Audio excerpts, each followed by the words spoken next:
നമസ്കാരം. താരസംഘടനയായ അമ്മയിൽ പ്രശ്നങ്ങൾ പരിഹരിക്കാനുള്ള ശ്രമങ്ങൾ ഊർജിതമായി നടക്കുന്നു. അഡ്ഹോക് കമ്മിറ്റിയുടെ കൺവീനറായ രമേശ് പിഷാരടിയുടെ നേതൃത്വത്തിലാണ് പ്രശ്നപരിഹാര ശ്രമങ്ങൾ നടക്കുന്നത്. അമ്മയിൽ നിന്നും രാജിവെച്ച അംഗങ്ങളെ തിരിച്ചെത്തിക്കുമെന്ന് നടനും പാലക്കാട് MLA കൂടിയായ രമേശ് പിഷാരടി പറഞ്ഞു. അമ്മയുടെ അഡ്ഹോക് കമ്മിറ്റി യോഗം ഇന്നലെ ചേർന്നുവെന്നും ഉടൻ തെരഞ്ഞെടുപ്പ് നടത്തി പുതിയ ഭാരവാഹികളെ കണ്ടെത്തുമെന്നും അദ്ദേഹം കൊച്ചിയിൽ മാധ്യമങ്ങളോട് പറഞ്ഞു. അമ്മയുടെ സ്ഥിരം കമ്മിറ്റിയുടെ ഭാരവാഹിത്വം താൻ ഏറ്റെടുക്കില്ലെന്നും പരിഹരിക്കപ്പെടാവുന്ന വിഷയങ്ങൾ മാത്രമാണ് സംഘടനയിലുള്ളതെന്നും രമേശ് പിഷാരടി വ്യക്തമാക്കി. അഡ്ഹോക് കമ്മിറ്റി എന്ന് സാങ്കേതികമായി ഒരു കടലാസ് കമ്മിറ്റിയാണ്. എത്രയും പെട്ടെന്ന് തെരഞ്ഞെടുപ്പ് നടത്തി അടുത്ത ഭാരവാഹികളെ കണ്ടെത്തുക എന്നതാണ് കമ്മിറ്റിയുടെ പ്രധാന ഉത്തരവാദിത്വം. അമ്മയുടെ പോളിസി മേക്കിങ്ങിലോ സാമ്പത്തികമായ ഇടപാടുകളിലോ ഒന്നും മാറ്റമുണ്ടാക്കാൻ അധികാരമുള്ള കമ്മിറ്റിയല്ല ഇത്.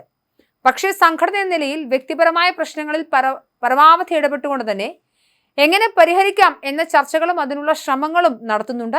അഡ്ഹോക് കമ്മിറ്റി ആദ്യത്തെ യോഗം കൂടി ഗണേശേട്ടനും ഷാജോണും ഓൺലൈനിൽ ജോയിൻ ചെയ്തു.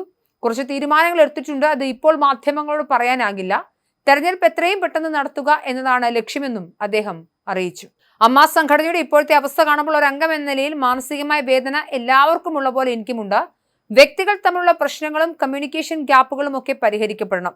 അത്തരം പ്രശ്നങ്ങളിൽ വളരെ കാര്യക്ഷമമായി ഇടപെട്ട പരിഹാരം കണ്ടെത്തേണ്ട ഒരു കമ്മിറ്റി ഇത് ഏൽപ്പിക്കുക എന്നതാണ് നമ്മുടെ ഉത്തരവാദിത്വം. രാജിവെച്ചുപോയ എല്ലാവരെയും തിരിച്ചു വിളിക്കും. ശ്വേത മേനോൻ, അൻസിബ, മല്ലിക ചേച്ചി, ബാബുരാജ്, മമ്മൂക്ക, ലാലേട്ടൻ ഇവരോടെല്ലാവരോടും പല ദിവസങ്ങളായി ഫോണിൽ ഒരുപാട് സമയം സംസാരിച്ചു. അൻസിബയോടൊക്കെ 1 മണിക്കൂർ സംസാരിച്ചിരുന്നു.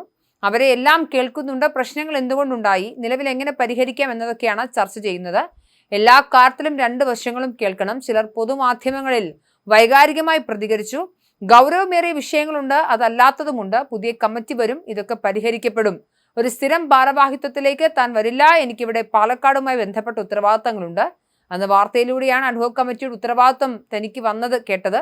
രാവിലെ പറഞ്ഞിരുന്നു എന്തെങ്കിലും വന്നാൽ ഏറ്റെടുക്കേണ്ടി വരുമെന്ന്. അതൊക്കെ നമ്മൾ ചെയ്യണം. എല്ലാവരും നമ്മുടെ സഹപ്രവർത്തകരും നമ്മുടെ ആളുകളുമാണ്. ഇതൊക്കെ പരിഹരിക്കപ്പെടാവുന്ന പ്രശ്നങ്ങളേ ഉള്ളൂ എന്നാണ് രമേശ് പിഷാരടി പറയുന്നത്. അതേസമയം മുൻ അധ്യക്ഷ ശ്വേത മേനോൻ ഇന്ന് നടത്താനിരുന്ന വാർത്താ സമ്മേളനം മാറ്റിവെച്ചിട്ടുണ്ട്. അമ്മയിലെ പൊട്ടിത്തെറിയും ശ്വേത മേനോന്റെ അധ്യക്ഷതയിലുള്ള ഭരണസമിതി കൂട്ടത്തോടെ രാജിവെച്ചതും സംഘടനയിലെ ഗ്രൂപ്പിസം വർദ്ധിപ്പിക്കുകയാണ് ഉണ്ടായത്. അതുകൊണ്ട് തന്നെ അഡ്ഹോക് കമ്മിറ്റിയുടെ ഉത്തരവാദിത്തങ്ങളും കൂടുകയാണ്. മുൻ അധ്യക്ഷ ശ്വേത മേനോൻ ഇന്ന് വാർത്താ സമ്മേളനം നടത്തുമെന്ന് ആദ്യം അറിയിച്ചിരുന്നു. അസുഖങ്ങൾ ആയതിനാൽ അത് മാറ്റിവെച്ചു എന്നാണ് പിന്നീട് അറിയിച്ചത്. കഴിഞ്ഞ 2 ഭരണസമിതികളുടെയും മുഴുവൻ കണക്കുകളും വിശദമായ ഓഡിറ്റിന് വിധേയമാക്കണമെന്നാണ് ഒരു വിഭാഗം മുന്നോട്ട് വയ്ക്കുന്ന പ്രധാന ആവശ്യം. ഇക്കാര്യത്തിൽ അഡ്ഹോക് കമ്മിറ്റി എടുക്കുന്ന തീരുമാനവും നിർണായകമാകും. അങ്ങനെ ഉണ്ടായില്ലെങ്കിൽ സ്ത്രീകളുടെ നേതൃത്വത്തിൽ വന്ന കമ്മിറ്റിയെ താഴെ ഇറക്കാൻ ബോധപൂർവമായ അജണ്ട സൃഷ്ടിച്ചെന്ന വാദത്തിന് ബലം നൽകുന്ന ഒന്നാകും.